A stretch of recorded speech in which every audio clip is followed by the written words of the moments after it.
On peut constater aussi une autre technique pour construire le symétrique du point A par rapport à l'axe qui est ici.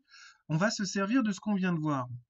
En fait, puisque là, on a une chose qui est apparue, on peut prendre par exemple un point, n'importe lequel, sur cet axe de symétrie qui est ici. Je l'appelle le point B. Ce point B qui est là ne bougera pas par la symétrie axiale, puisqu'il est sur l'axe de symétrie. Le point A, lui, va bouger. La symétrie conservant les longueurs, le cercle de centre B a son centre qui ne bouge pas, et son rayon restera le même. Autrement dit, A étant sur le cercle de centre B, A' est quelque part sur ce cercle. Pour trouver la position du point A', il suffit donc de prendre un deuxième point, C, et de refaire le même travail. Vous remarquez que les deux cercles se coupent, et se coupent en deux points. Le point qui était le point de départ, le point A, et on a un point d'arrivée qui va être le point A'.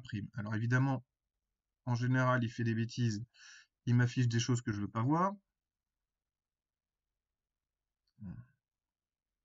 Le point D, j'en veux pas, en fait, il sert à rien. Voilà, je veux pas l'afficher. Et lui, c'est celui qui va être le point symétrique.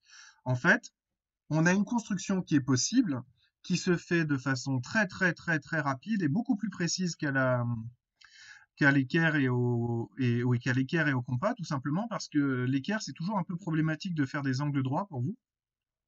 Et là, en fait, ça posera moins de problèmes en utilisant justement ces cercles qui sont là, et d'autant plus qu'il faut bien comprendre que la position n'importe absolument pas. Vous voyez que je peux changer le centre du cercle C. Les points de rencontre sont toujours les deux mêmes entre les deux cercles. Le point A, forcément, c'est le point de départ, et le point A' qui est ici. C'est un bon moyen aussi de se rappeler comment est-ce qu'on fait pour tracer une perpendiculaire avec le compas. Donc c'est un deuxième moyen de positionner les résultats qui nous intéressent et c'est vraiment plus facile. C'est assez rigolo d'ailleurs de le voir que on peut faire bouger n'importe quel centre des cercles, c'est toujours par les points A et A' qu'ils passeront.